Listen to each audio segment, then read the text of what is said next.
फडणवीस जी, आपसे ये भी पूछूं मैं कि हुसैन दलवाई जो कांग्रेस के नेता है, उन्होंने एक स्टेटमेंट दिया है जिसमें वो कहते हैं कि आरएसएस एक टेररिस्ट ऑर्गेनाइजेशन है, हेट फैला रही है स्टेट में और देश में। पहले तो आप इस पर रिएक्ट करें। How does the BJP react to all of this now, even now?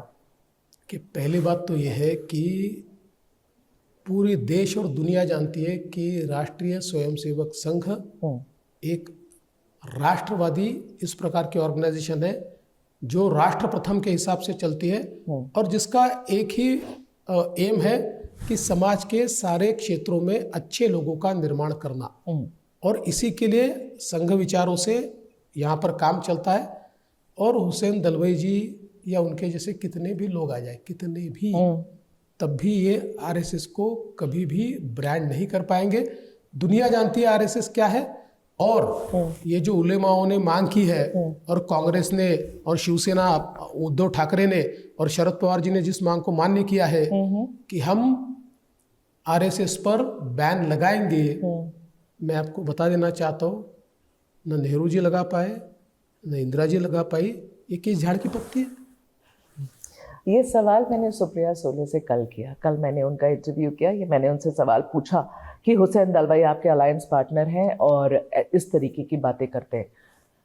उन्होंने दो बातें कही। फर्स्ट ये सेट कि मैं इसको, वो हमसे उम्र में बहुत बड़े हैं तो मैं इनकी बातों को कंडेम नहीं करूँगी।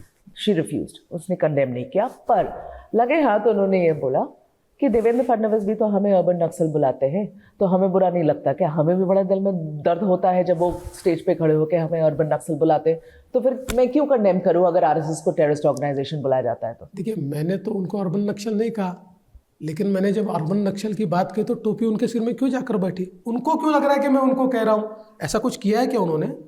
सुप्रिया जी ने ऐसा कुछ किया है कि उनको मन से लग रहा है कि अर्बन नक्सल वाले काम कर रहे हैं? मैंने तो कौन अर्बन नक्सल के काम करते हैं, किस प्रकार के कामों को अर्बन नक्सल या फ्रंटल कहा जाता है, ये मैंने कहा था। तो ऐसा वो कुछ कर रही है क्या? अगर कर रही होगी तो मैं उनको हाथ जोड़कर कहता हूँ मत कीजिए, आपसे अपेक्षा नहीं है। आपने इनडायरेक्टली रेफरेंस ड्रॉ किया था, आपने कनेक्ट करने की कोशिश करी थी इन लोगों को। बताइए कहाँ कही है, बताइए। आपने अपने स्पीच में ऐसा कुछ नहीं किया। कहाँ बताइए। ठीक है, अब ये सुबह ये आप बातचीत अपनी सुप्रिया जी से करें, लेकिन मैं आगे बढ़ रही हूँ। फडणवीस जी, आपकी पार्टी के अब जो मेन मिनिस्टर्स हैं जो दिल्ली से आकर यहाँ पर कैंप किए हुए हैं, उन लोगों का अब ये असेसमेंट है कि एक तरफा चुनाव हो गया है।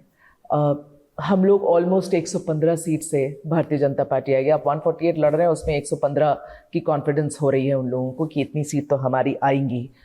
मैं आपसे ये पूछना चाहती हूँ फडणवीस जी कि आप, कई बार लोगों ने आपसे पूछा है सीएम सीएम सीएम। मैं ये नहीं पूछ रही कि आप सीएम बन रहे हैं कि नहीं बन रहे हैं, अगर ऐसा होता है।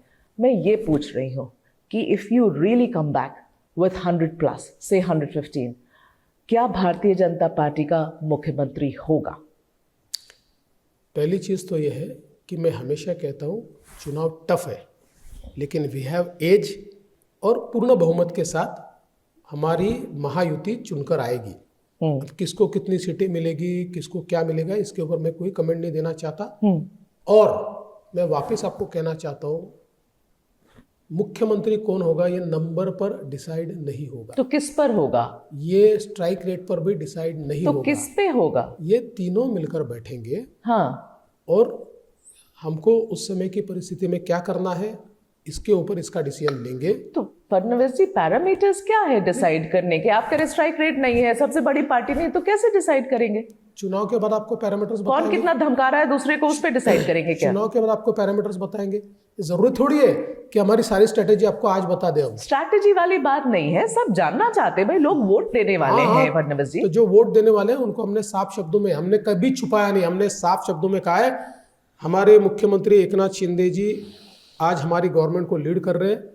गवर्नमेंट चुनाव के लिए जा रही है। जब नई गवर्नमेंट चुनकर आती है तो फिर मुखिया चुनना पड़ता है। उस मुखिया को चुनने के लिए हमने ये तय किया है कि आज हम उसका चुनाव नहीं करेंगे, हम चुनाव के बाद उसका चुनाव करेंगे। हम लोग करेंगे। आपके राष्ट्र महासचिव विनोद तावड़े, उन्होंने मराठी अखबार के कोई एक कार्यक्रम में ये कहा सीएम के सवाल को लेकर कि एक नया चेहरा, एक सरप्राइज भी हो सकता है। क्या समझे? देखिए, विनोद तावड़े जी राष्ट्रीय महामंत्री है, बड़े नेता है, वो दिल्ली में रहते हैं, दिल्ली की बातें उनको ज़्यादा मालूम होती है। हमारे पार्टी में दिल्ली की अहमियत है। मैं तो महाराष्ट्र का छोटा सा नेता हूँ, तो हो सकता है उनको कोई जानकारी हो, उसके आधार पर उन्होंने बोला हो, मुझे नहीं पता, मैं तो बहुत छोटा सा नेता हूँ। तो जो पार्टी, देखिए मेरे लिए तो क्या है, मेरे लिए पार्टी को जिताना ये महत्वपूर्ण है, बाकी पार्टी जहाँ कहे वहाँ काम करना है। आपके पास ऐसी कोई जानकारी नहीं कि शायद कोई नया चेहरा हो सकता है? मैंने पहले ही कह दिया कि मैं एक प्रदेश का नेता हूँ, मैं कोई राष्ट्रीय नेता तो हूँ नहीं, तो इसलिए मेरे पास ऐसी कोई जानकारी भी नहीं है और ऐसी कोई जानकारी होने का सवाल भी नहीं। आपके प्रदेश के जितने नेता हैं, आपके कार्यकर्ता हैं, यहाँ पर हमारी टीम भी घूमती है, काफ़ी लोगों का ऐसा विश है, मतलब that's the word, the wish, कि वो देवेंद्र फडणवीस को एज द चीफ मिनिस्टर देखें, वापस कुर्सी में देखें।